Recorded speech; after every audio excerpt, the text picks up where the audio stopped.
अस्सलाम वालेकुम। आपको पता है कि हम हिस्सो जहाँ माल पे मुख्तलिफ़ हदीसें पढ़ रहे हैं और उसके ऊपर जो भी हमने टॉपिक स्टार्ट जो किया है वो है सूदखोरी। सूद का तो सबको पता है, लेने और देने वाला दोनों जहन्नमी हैं। तो आज की हदीस है कि हज़रत अबू हुरैरा रज़ियल्लाहु तआला अन्हु बयान करते हैं कि रसूल खुदा सल्लल्लाहु अलैहि वसल्लम ने फरमाया कि मेराज की रात मुझे कुछ लोगों के पास लाया गया जिनके पेट मकानों की मानी थे और इनमें सांप थे और जो पेटों के बाहर से नज़र आ रहे थे। मैंने कहा, ए जिब्रील अलैहिस्सलाम, ये कौन है? जिब्रील अलैहिस्सलाम ने कहा कि ये सूद खाने वाले हैं। इब्ने माजा की हदीस है।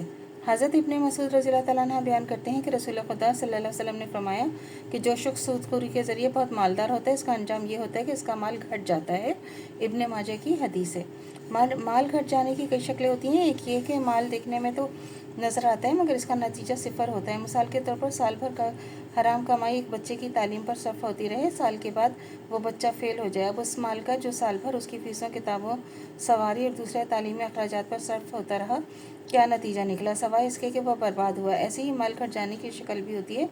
जो बच्चे सूद का माल खाकर पलते हैं वो नालायक निकल आते हैं और लायक होने की सूरत में जो कसीर कमाई उन्होंने इस घर में लाई थी वो नहीं आती।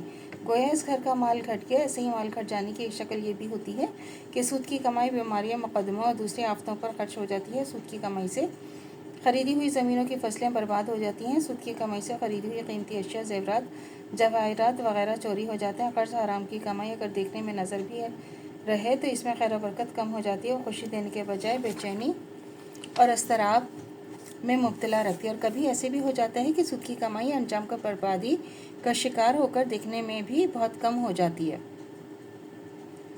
हज़रत अबू हुरैरा रज़ियल्लाहु तआला अन्हु बयान करते हैं कि रसूल खुदा सल्लल्लाहु अलैहि वसल्लम ने फरमाया कि लोगों पर ऐसा ज़माना आएगा कि वो सूद खाएंगे और जो इसे नहीं खाएगा इस पर भी इसका कुछ गुब्बार पड़ जाएगा। सही निसाई की हदीस है। सूद का गुबार पड़ना यह है कि सूद कारोबारी के सिलसिले में कोई काम किया जाए, मसलन सूद के सिलसिले में गवाही देना, दूसरे के लिए सूद हासिल करने का बंदोबस्त करना, सूद के सिलसिले में कोई वकालत करना वगैरह। तो आप ये देखें कि सूद तो हराम है ना, तो सूद जो है वो किस कदर हमारे लिए अज़ाब का बाइस है, ये समझने की। और आजकल तो सूद के बगैर कोई काम ही नहीं होता। अगर हम देखा जाए, कहीं भी जाएं तो पहले कोई आपको चीज़, बैंकों में चले जाएं कहीं भी, तो सूद, हर चीज़ में सूद है। हर चीज़ हमारी आजकल सूद के ऊपर पल रही है, जिसका हमें ज़ाहिर है हमें भी उसका अज़ाब है, क्योंकि अगर हम उसके बारे में नहीं कुछ कहेंगे, हम बर्दाश्त करें तो हमारे ऊपर भी अज़ाब है। तो अल्लाह से दुआ करनी चाहिए जो हमारा ईमान है मरते दम तक कायम दायम रहे, ख़ात्मा बिल खैर ईमान पर हो। इजाज़त दीजिए। अल्लाह हाफ़िज़। मेरे चैनल को लाइक कीजिए, शेयर कीजिए, सब्सक्राइब कीजिए। शुक्रिया।